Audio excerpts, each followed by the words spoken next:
No, I'm not surprised by the outcome. But first, a major victory for Governor Newsom and Democrats after the U.S. Supreme Court officially allowed California's new Prop 50 congressional maps to move forward in the upcoming midterm elections. It comes after state Republicans and the Trump administration tried to block the maps from taking effect. Thanks for joining us tonight for Fox 40 News at 6. I'm Nikki Lorenzo. And I'm Eric Carryman. Fox 40 Capitol reporter Eitan Wallace has reaction tonight from the state capitol.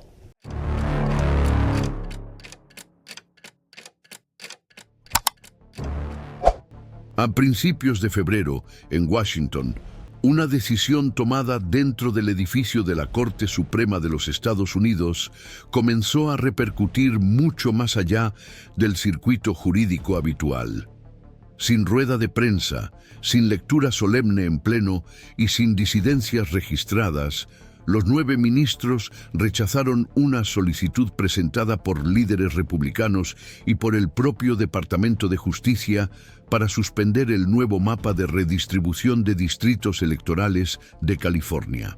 El caso, que ya había sido seguido de cerca por los operadores del derecho electoral, llegó a su desenlace formal, sin el tipo de dramatización que suele acompañar a las disputas de esta naturaleza.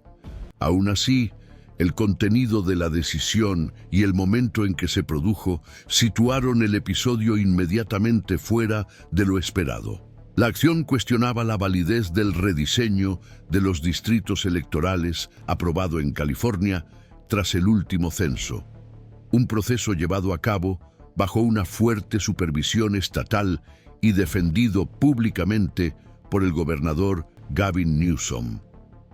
La expectativa de algunos observadores era que al menos algún ministro presentara objeciones o solicitara un análisis más profundo, especialmente teniendo en cuenta el historial reciente del tribunal en temas relacionados con las elecciones, el federalismo y las prerrogativas estatales. Esto no sucedió.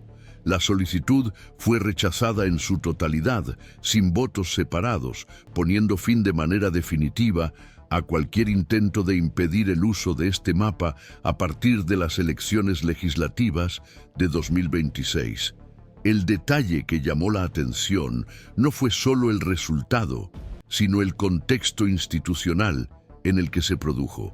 La Corte Suprema había sido descrita, incluso por analistas conservadores, como un tribunal dispuesto a intervenir rápidamente cuando se le provocaba con disputas electorales de alto impacto político. En casos anteriores, ministros como Samuel Alito y Clarence Thomas habían mostrado poca vacilación en avanzar en zonas jurídicamente controvertidas, sobre todo cuando se trataba de disputas federales o interpretaciones amplias de la Constitución. Mark Elias, abogado especializado en derecho electoral y fundador de Democracy Docket, participó directamente en la tramitación del caso en California. En conversaciones posteriores a la decisión, destacó que no hubo ningún indicio de división interna en el tribunal. Según Elías, el hecho de que no hubiera disidencias formales indica que el tribunal consideró que la solicitud era jurídicamente frágil desde el principio. El argumento central presentado por los republicanos de que el rediseño habría violado los principios federales no encontró suficiente respaldo ni siquiera para abrir un debate interno. El impacto inmediato de la decisión fue cristalino. El mapa californiano sigue siendo válido, sin margen para nuevos recursos o maniobras procesales, consolidando el panorama electoral del Estado para el próximo ciclo. Pero el efecto del episodio no se limitó al territorio californiano ni al proceso específico analizado. Se interpretó como una señal más amplia de la disposición actual de la Corte Suprema para lidiar con disputas sobre la redistribución de distritos en vísperas de las elecciones de mitad de mandato. En los círculos jurídicos, el caso se relacionó inmediatamente con decisiones recientes que involucraban a otros estados, especialmente Texas. Meses antes, la propia Corte Suprema había permitido que entrara en vigor un mapa texano claramente diseñado con criterios partidistas, a pesar de las alegaciones de que tendría un impacto desproporcionado sobre las minorías raciales. En esa ocasión, el tribunal indicó que las disputas clasificadas como gerrymandering partidista no serían, en principio, objeto de intervención federal inmediata. Esta línea de razonamiento acabó creando un precedente que ahora se vuelve contra los propios autores de la impugnación californiana. Al llegar a la Corte Suprema, el caso de California se encontró con un tribunal que ya había delimitado su ámbito de actuación. Intervenir para suspender el mapa californiano significaría en la práctica contradecir el criterio adoptado en Texas y reabrir un frente de inestabilidad institucional a las puertas de un ciclo electoral complejo. Para algunos analistas, este factor pesó más que cualquier evaluación política aislada. La Corte parecía menos interesada en arbitrar ventajas partidistas específicas y más preocupada en evitar una cascada de acciones similares en múltiples estados.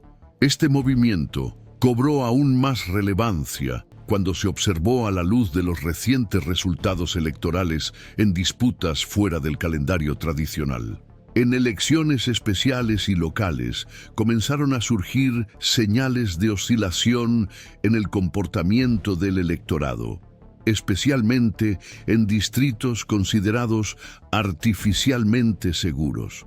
La combinación de nuevos mapas y variaciones inesperadas en el voto planteó dudas sobre la eficacia real de las estrategias agresivas de redistribución de distritos adoptadas en los últimos años.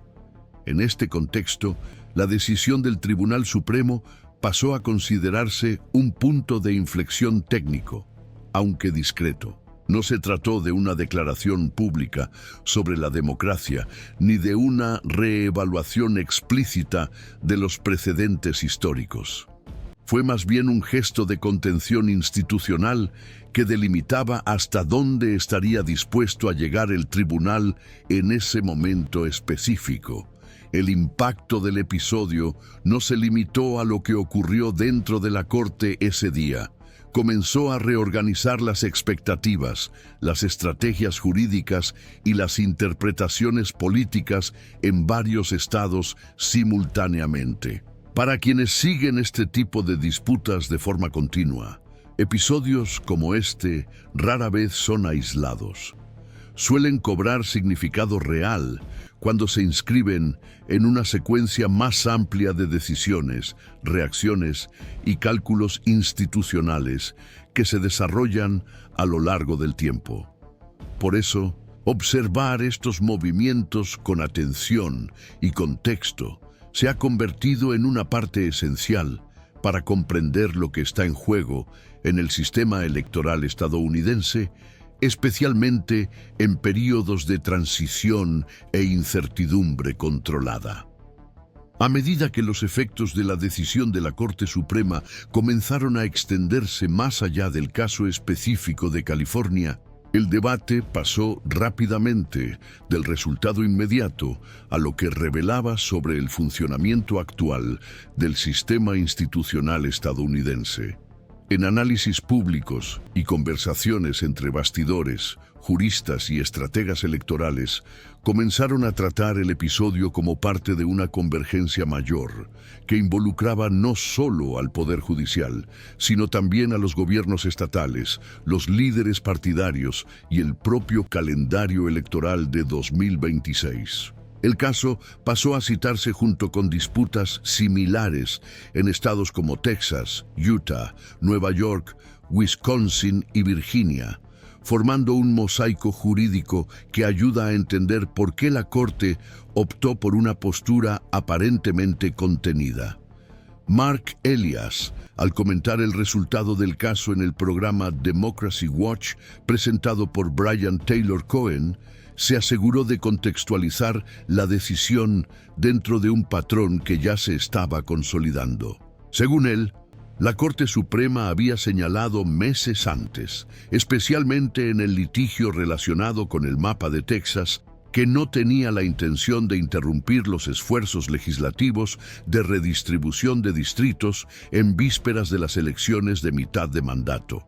En ese proceso, a pesar de los argumentos presentados sobre los posibles impactos raciales, el tribunal permitió que el mapa de Texas entrara en vigor, clasificando la disputa como un caso de gerrymandering partidista fuera del alcance inmediato de la revisión federal.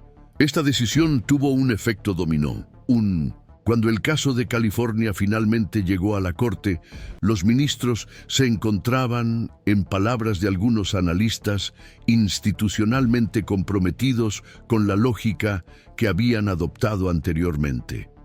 Intervenir ahora significaría establecer un trato desigual entre los estados, lo que podría desencadenar una serie de nuevas acciones judiciales en cadena. A partir de ese momento, el rechazo de la petición republicana dejó de ser una decisión aislada y pasó a interpretarse como un intento deliberado de estabilizar el tablero jurídico antes de 2026. El nombre de Gavin Newsom también entró en este contexto más amplio. Como gobernador de California, había defendido públicamente el nuevo mapa, presentándolo como el resultado de un proceso formal y transparente. La validación definitiva del rediseño acabó reforzando la posición del gobierno estatal y al mismo tiempo amplió el contraste con otras administraciones que adoptaron estrategias más agresivas. Para los observadores políticos, este contraste se hizo aún más relevante ante los recientes resultados de las elecciones especiales, que comenzaron a indicar oscilaciones inesperadas en distritos considerados seguros. Mientras tanto, en el Congreso y en los partidos se empezaron a rehacer los cálculos. Elías destacó que el impacto del mapa californiano no era abstracto.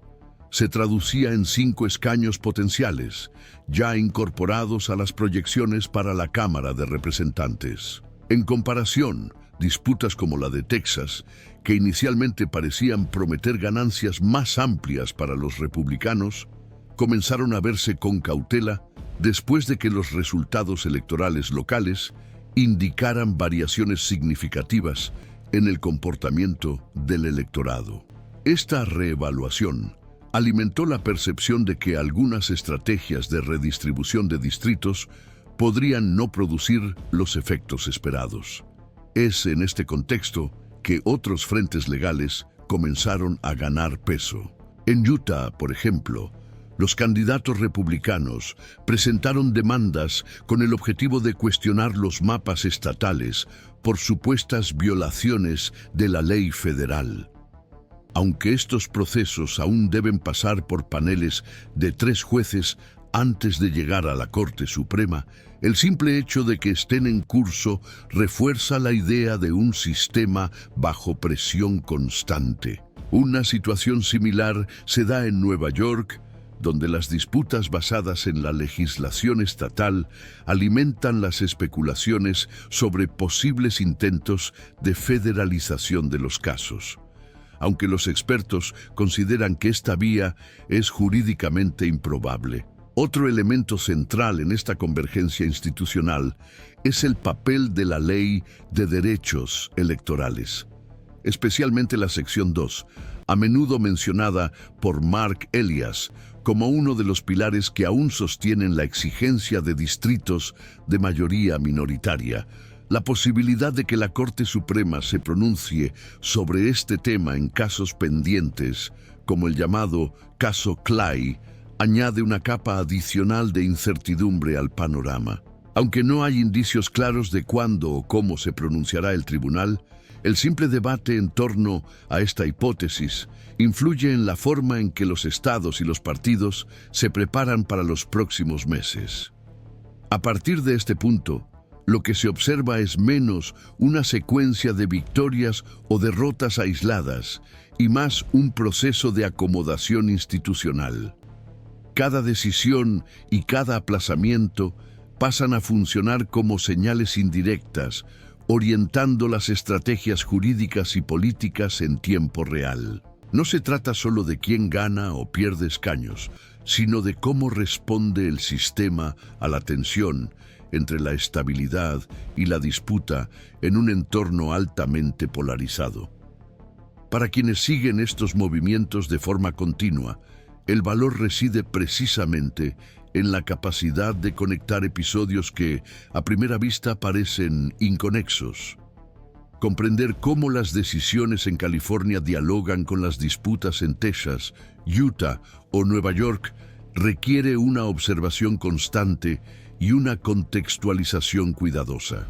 Es en este seguimiento prolongado donde se hace posible percibir los patrones, ajustes y límites del funcionamiento institucional, algo que rara vez se revela en un único evento aislado. A medida que la atención se alejó de las consecuencias inmediatas de la decisión sobre el rediseño de los distritos de California, el debate se centró en interpretaciones más amplias sobre su significado institucional. Entre los estudiosos del derecho constitucional, los estrategas electorales y los antiguos miembros de los tribunales federales, sigue sin haber consenso sobre lo que realmente indica la postura del Tribunal Supremo. Para algunos analistas, se trata de una respuesta limitada al contexto específico del caso.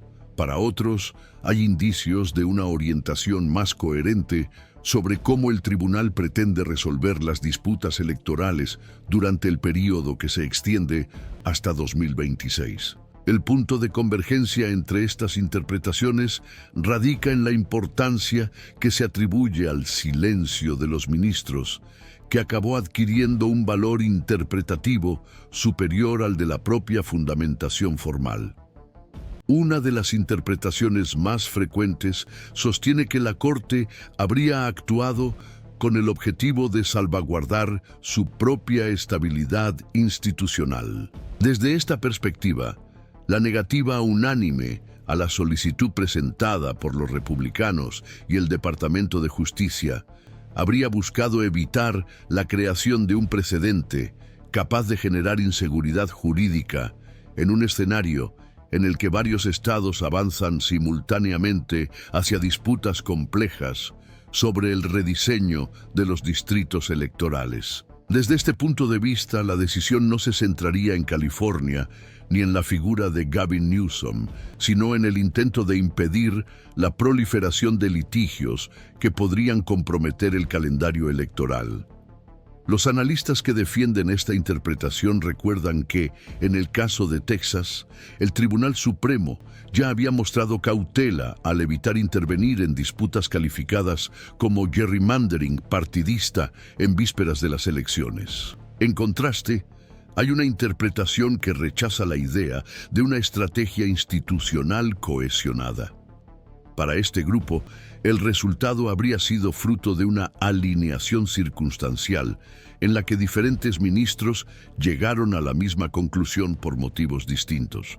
Algunos se habrían basado en precedentes recientes, otros en limitaciones procesales de la solicitud presentada, y otros en la preocupación de no entrar en conflicto con decisiones tomadas meses antes. Según esta interpretación, la unanimidad observada no representaría un consenso duradero sobre el papel de la Corte en futuras disputas electorales, sino una convergencia momentánea de argumentos.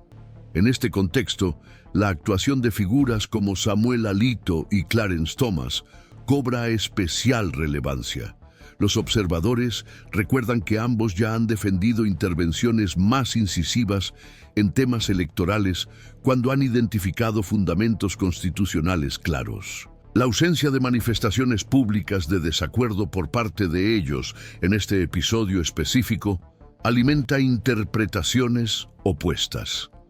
Para algunos analistas, esto refuerza la percepción de que la solicitud carecía de una base jurídica consistente. Para otros, Sugiere que el tribunal optó deliberadamente por no convertir esa controversia en un foco más de tensión institucional. Mientras estas interpretaciones se multiplican en el ámbito jurídico, los efectos prácticos de la decisión siguen siendo analizados fuera de la Corte Suprema. Mark Elias, en sus participaciones en el programa Democracy Watch junto a Brian Taylor Cohen, ha destacado que el nuevo mapa de California consolida las proyecciones favorables a los demócratas en la Cámara de Representantes, añadiendo 5 escaños a las estimaciones del partido. Aún así, evita tratar este escenario como definitivo. En sus análisis, Elias suele enfatizar que el sistema electoral de los Estados Unidos se caracteriza por ajustes continuos, influenciados tanto por decisiones judiciales inesperadas como por cambios abruptos en el comportamiento del electorado. Esta cautela se intensifica cuando se observa el panorama en otros estados. En Utah, el avance de las acciones judiciales y la reacción del gobierno estatal, incluidos los debates sobre la composición del Tribunal Supremo local bajo el liderazgo del gobernador Spencer Cox, refuerzan la percepción de que el conflicto institucional está lejos de tener un desenlace claro. En Wisconsin y Virginia, los debates sobre los nuevos mapas electorales y los posibles cambios en el número de escaños añaden nuevas capas de incertidumbre. En Nueva York, aunque las disputas se basan principalmente en la legislación estatal, el entorno político en torno al tema sigue siendo inestable y sujeto a constantes oscilaciones. Otro punto central del debate es el futuro de la sección 2 de la Ley de Derechos Electorales. La posibilidad de que la Corte Suprema se pronuncie sobre esta disposición en procesos aún pendientes, como el llamado caso Clay, sigue siendo vista como una incógnita de gran relevancia. Los expertos discrepan tanto sobre el alcance de una posible decisión como sobre el momento en que sus efectos podrían manifestarse. Algunos consideran que es difícil que los cambios sustanciales tengan un impacto en el ciclo electoral de 2026, mientras que otros advierten que incluso las señales preliminares podrían influir en las estrategias jurídicas y políticas de varios estados. El conjunto de estas interpretaciones revela un escenario deliberadamente indefinido. No hay una lectura dominante ni previsiones ampliamente aceptadas sobre los próximos movimientos de la Corte Suprema o sobre los efectos finales de las disputas sobre el rediseño de los distritos. El foco del debate se desplaza de los resultados inmediatos a los límites del sistema, al margen de actuación de las instituciones y a la forma en que decisiones aparentemente técnicas pueden, de manera indirecta, remodelar las expectativas políticas. En este entorno, cada aplazamiento y cada decisión aislada se observan como partes de un proceso en curso y no como conclusiones definitivas. La experiencia reciente sugiere que los resultados dependerán tanto de las decisiones futuras de los ministros como de la capacidad de los actores políticos y jurídicos para responder a un sistema en constante adaptación. Seguir este movimiento requiere una atención continua y la disposición a convivir con las ambigüedades, algo que se hace cada vez más necesario a medida que avanza el calendario electoral y las instituciones siguen reaccionando en tiempo real a las tensiones que ellas mismas ayudan a moldear.